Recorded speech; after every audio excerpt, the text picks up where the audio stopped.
Hey, welcome back for another video. So in this one, as you can see from the title, we're putting some tint on the taillights. Now I'm going for a pretty subtle light tint from Luxe Auto Concepts. I'm using the light version. They do offer a light, medium, and dark in a gloss version. But ultimately, I'm really looking for more of a subtle, not crazy, the dark blue with a dark smoke, or even a medium. I really don't feel like is the right approach. So I've already got this one done here on the right side, and I'm really kind of happy I went with the light. So I went with light. I did at first put medium on there and realized that it just wasn't the look I'm going for. It was too dark and clashing with the dark blue of the 8L4 on the chaser. So I went with the light. It gives it a little bit of a subtle change, but not so much that it's aggressive and going for a blackout. I'm not going for like a blackout or stealth type of a look. I'm just going for kind of a subtle, clean, some nice things that kind of separate it a little bit from factory,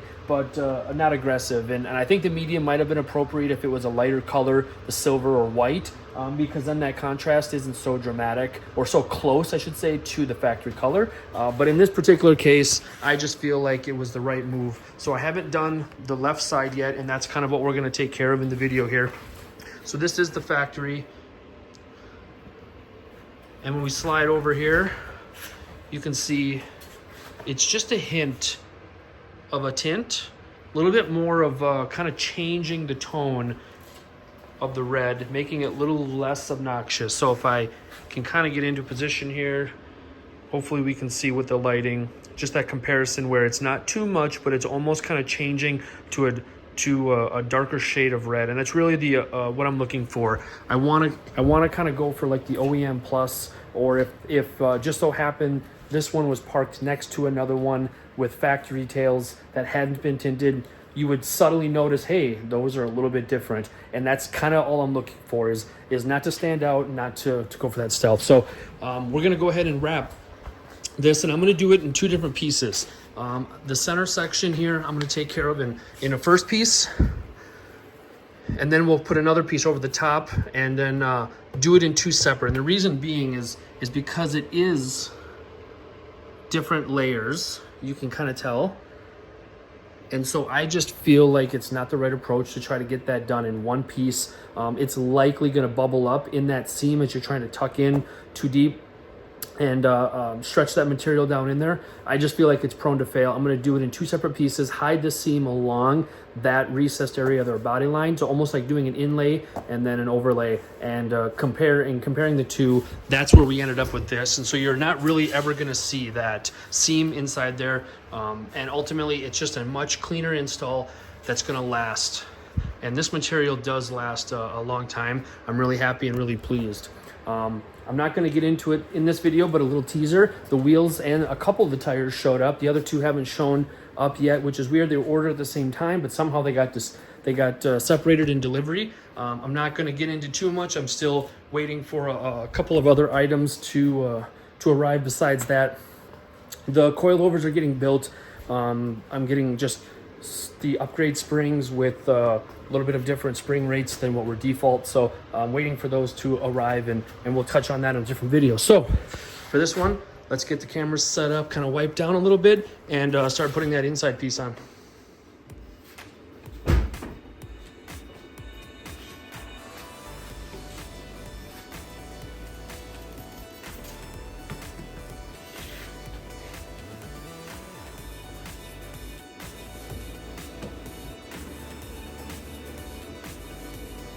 All right, first steps obviously is a good clean.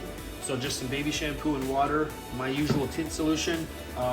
Get the major debris, and then fine detail with rubbing alcohol. 70% is what I go for, just straight alcohol. And let that flash off, just a quick dry. It doesn't take long, obviously. And then we're gonna be ready to throw that film on. So I am, like I said, going with light. So I do have a roll here. As comparison, here's the medium. You can kind of see the two side by side. I just feel like the medium was too dark, and then obviously there's dark as well. So this is way more aggressive than what I was looking for. So just using reference from the other side, I know that Luxe, using the Luxe light wrap, they have the grid pattern, really helps with measurement. So I know that I need 2 squares Each square is 2 inches, so it's a total of 4-inch piece. And I'm just gonna cut straight across.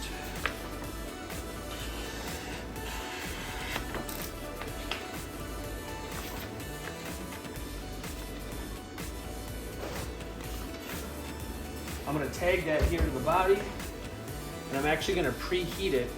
Not necessarily because we need the stretch, there's nothing real aggressive or compound here, but I have noticed that the clarity of the film improves when preheating it first. So obviously we are looking at a material, it is a tinted film. It will seemingly to me, it will actually improve the clarity and get more of a clear, not clear, but glossier finish using a preheat and getting it really softened. And then of course we'll just stretch it right across.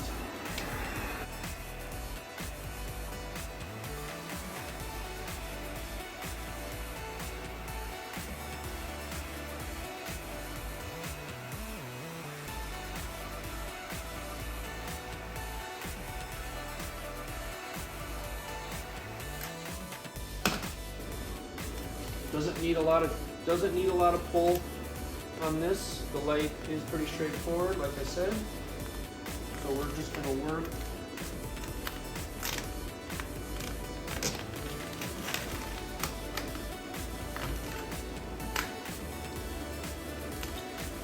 So there is some pull involved. It doesn't need to be an aggressive pull, of course, but we do want, you can see right here and right here, we have the tension running horizontally across that. That's exactly what we want. The way to get rid of this slack now is to pull perpendicular. So grabbing one of the top or bottom edges and a quick pull up allows us to remove that extra slack, and it lays straight down. Same thing here. I'm gonna grab my glove. Oh, got it here.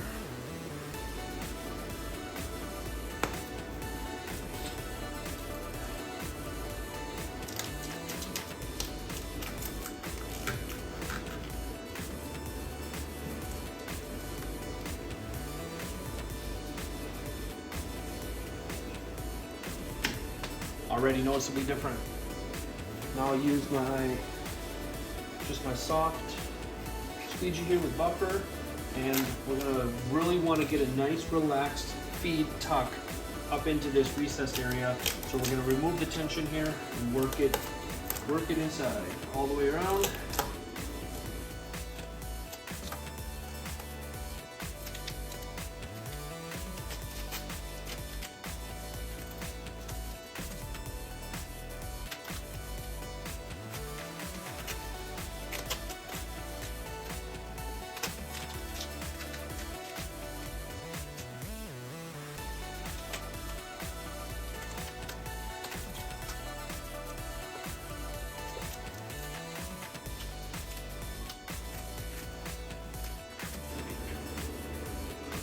Just a kiss of heat here on the edges.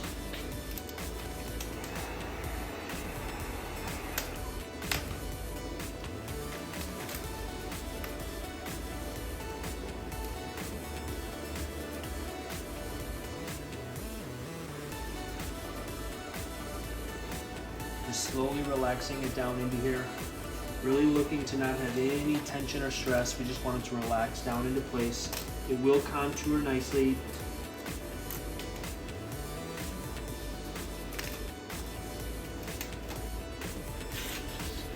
I'll do a quick test just to make sure that there is no tension.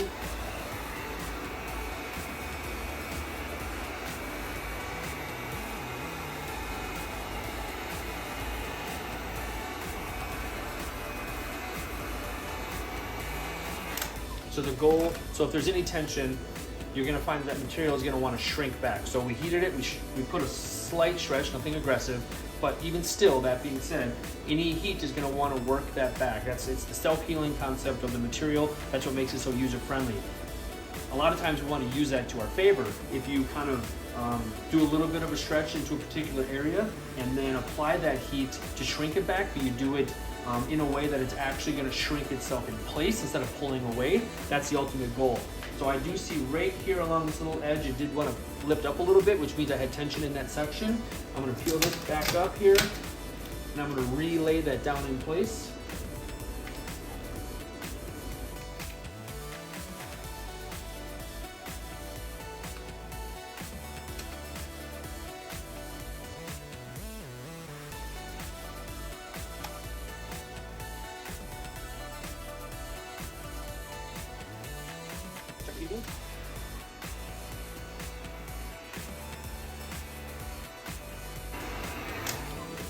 Okay, I'm happy with that.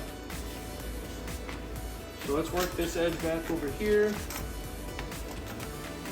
And this is a section where we can use the shrinking to our favor. So right now we don't have any heat. It's nice and cool. It's not under, hasn't been heated, so it's not prone to stretches easily. So I'm gonna do kind of what we'll call like a cold pre-stretch. So I'm gonna kind of work this, and I'm gonna pull with some tension and work it around this edge right here.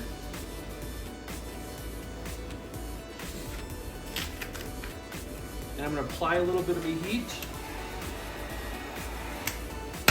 And it's hard to see from the camera angle, of course, without getting up close. But now it kind of it wanted to pull itself back, and now it's resting nicely on this inside edge, ready for me to make the cut.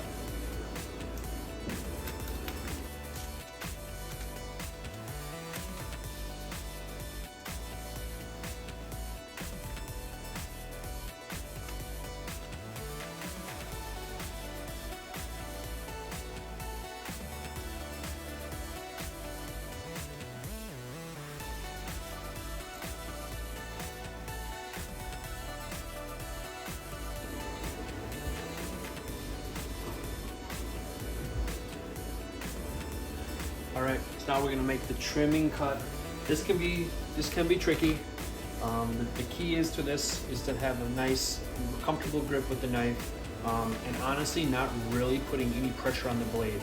If we snap the blade here and get it fresh, sharp, then honestly, what all we're really trying to do is essentially score the material. It is thin enough where it doesn't take much at all. Just the weight of the knife itself is going to be sufficient. But we're going to score it, and then we're almost in a way, just as we pull, it's tearing it apart. So we're not actually cutting through. This is really thin material. It doesn't take a lot. This is something that takes a little bit of practice, but ultimately, just a nice, soft, controlled cut.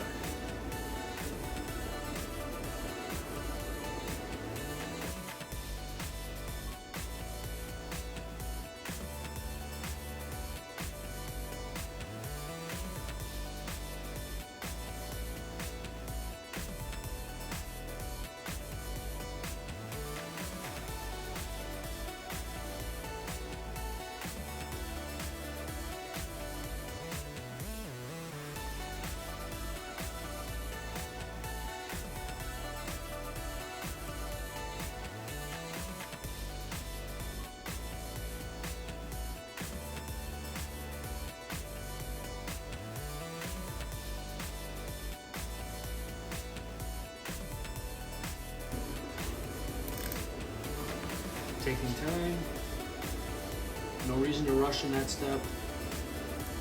I'm gonna grab the edge and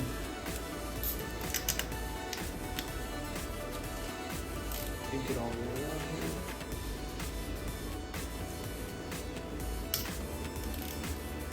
So at this point, I'm basically tearing the material.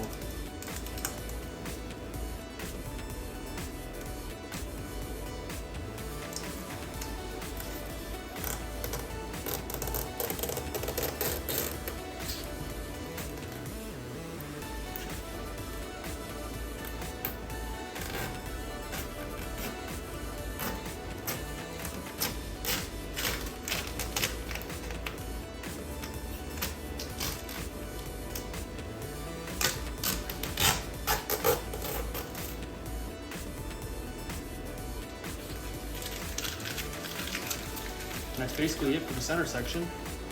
I'll do a little post heat here.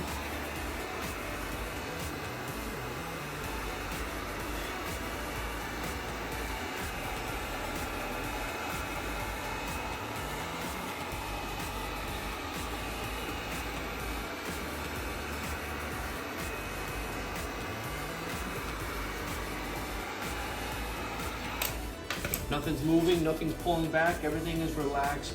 That was the ultimate goal.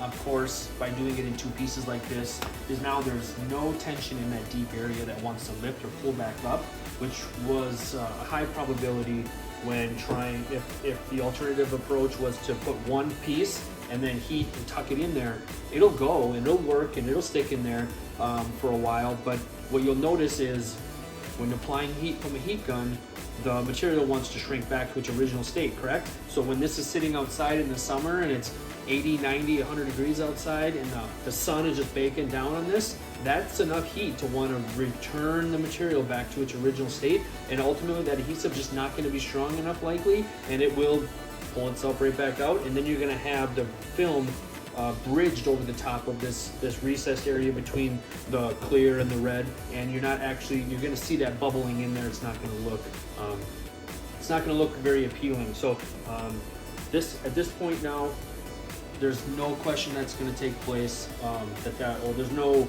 chance of that taking place. There's no question it won't refrain from doing so.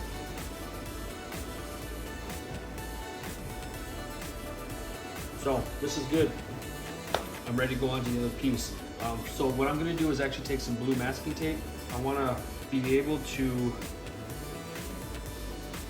run a piece on the top and on the bottom. I want, when we make a trim now, to apply this other piece around this to be able to work freely, and I don't want this to stick here in the center. So we'll make a center cut and then we'll be able to tuck, the same way we just did before with the other piece. So I'm going to put some blue masking.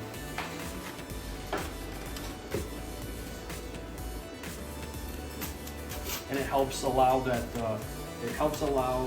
the material to want to slide a little bit and not want to stick. And also adds a little extra protection just for making the cut, to not, just to prevent any chance of getting too far through and cutting the first piece we already have laying in place.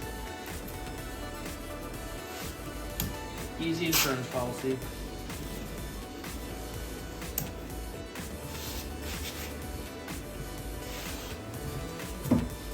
All right, let's grab clean side of our towel, get some fresh alcohol, do another quick wipe down, and then we'll get the large piece going here.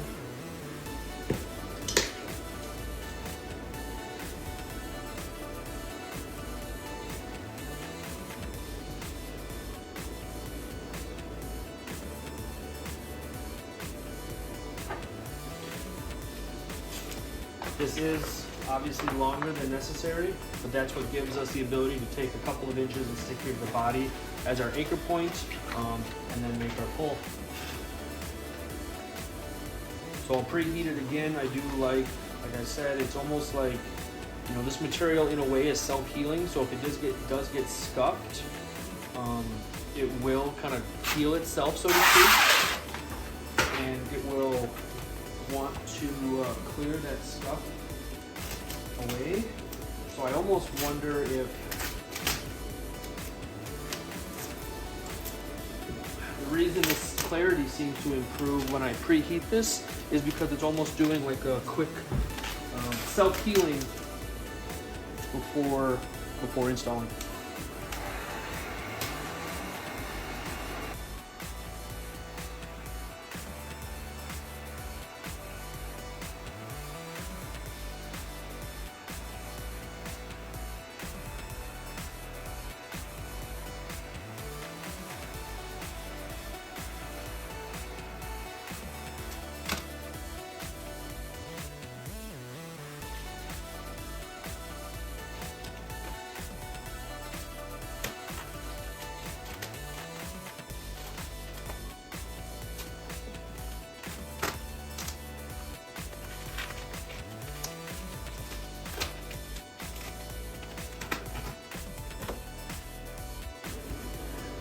We've worked our way all the way around.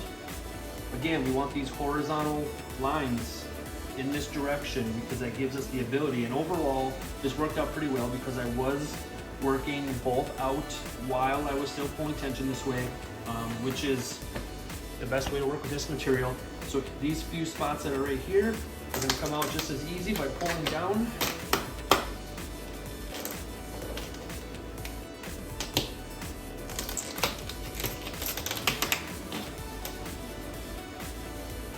Putting the glove back on. These work really nice just for gliding along.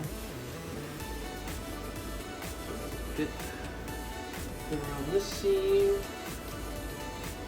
Top side smoothed out nicely right from the start.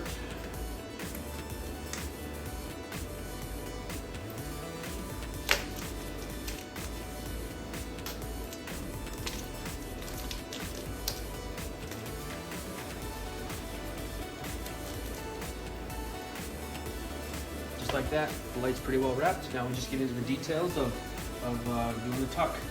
So since this was under tension, if I was to pull this back, give it a slight bit of heat, shrink itself right around the edge, right the way we want it to. Same will happen down here when we get to that point. Let's see. So let's work this outer edge now. We'll pull this all back.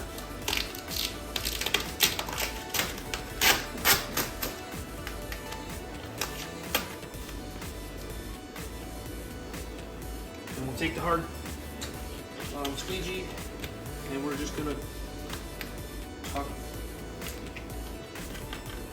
without tension, lift and tuck down and hit that all the way along this top edge.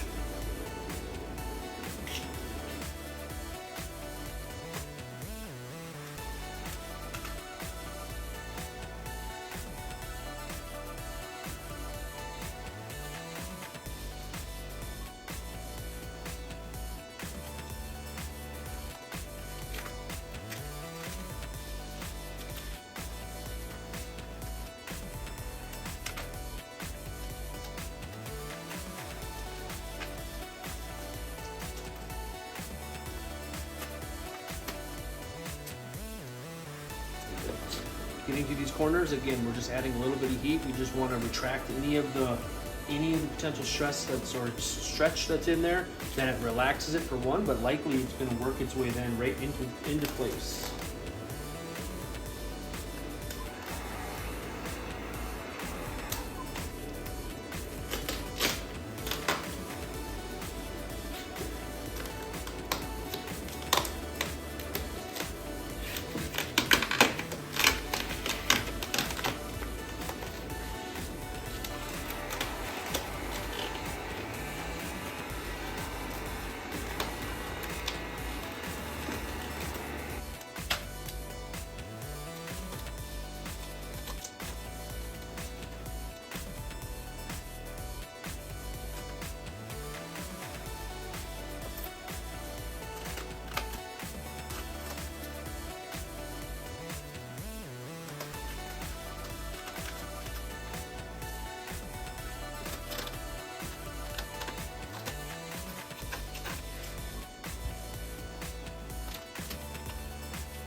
All right, we'll get these two sections here. So I'll do my relief cuts.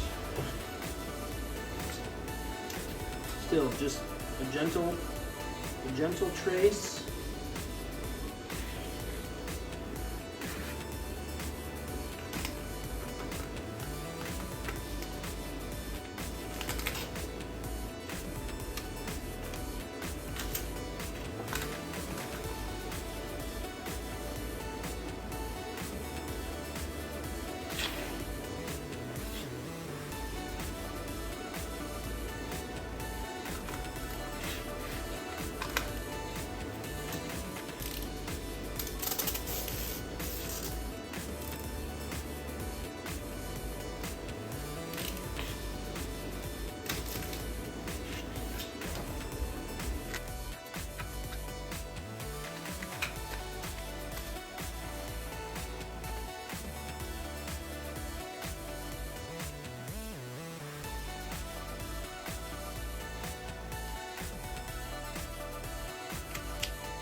Snap a fresh blade. Let's get the outside cut.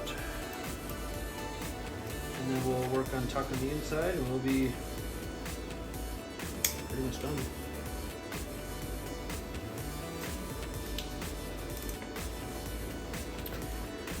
Again, nice and slow.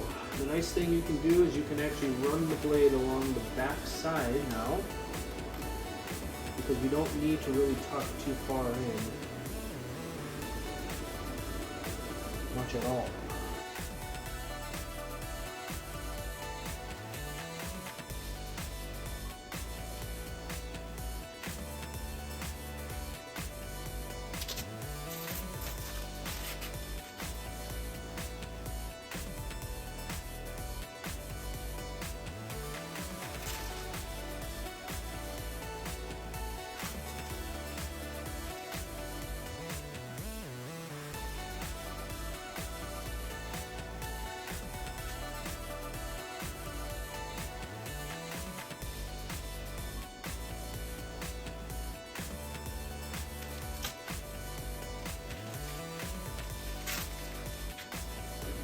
Now just the center seam, same approach as we did on the outside. Let's remove, lift this inside jump, removing all the tension, and then tuck it in, make our cut.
I like how that's laying down. Let's go ahead and make the cut.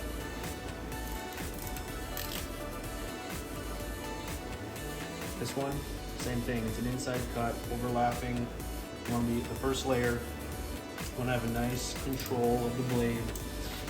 No reason to get in a rush.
about there.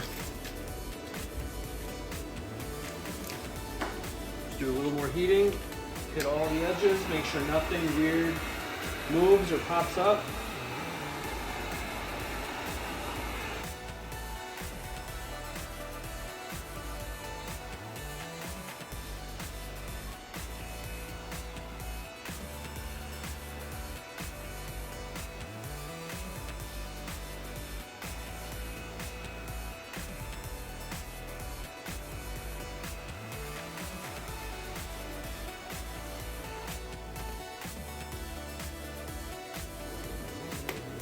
I'm happy.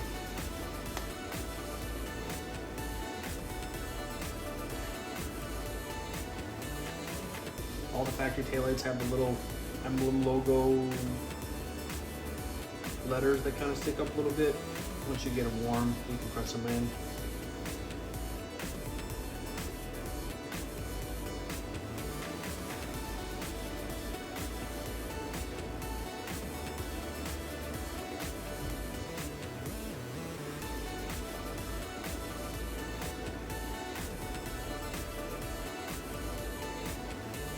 Making sure the overlap is nice and sealed in, no air.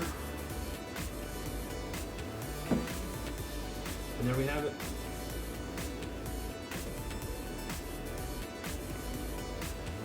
I wanted to keep this one real time, so I think the video probably got a little bit long. Hopefully you kind of stuck around to watch the whole thing.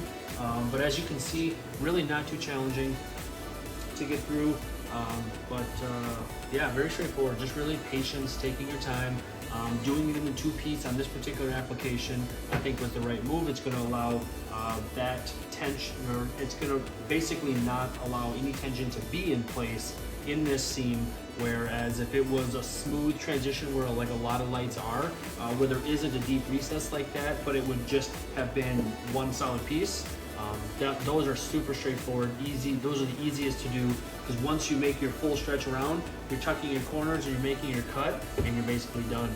Some lights are easier to work with, some a little bit more complicated, but if you take it to this approach, and you'll really notice that even though it's two separate pieces, when you step back and take a look at it, nobody's ever going to know that.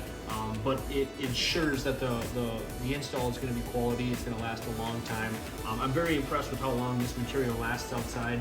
On my Tacoma, it's been 3 years ago already that I used this light, Luxe Auto Concepts, on the headlights and fog lights on my Tacoma. There's probably a video for that, I'm pretty sure I did. But nonetheless, I think it's like 3 years ago that I did that, and I still have it on my Tacoma today, and I don't see any reason to put it off. It's been holding up very well, even in North Dakota winters. So the winter, summer, the transition, the seasons, it's holding up really well, so I'm impressed. So that's going to really wrap up for this video. The last thing I am going to do is there is a third brake light lens in the spoiler. I'm going to hit that, but I'll do that off camera because it's really straightforward. It's just a flat, straight lens, and basically you lay a piece on and you cut around the edge. Nothing really to see.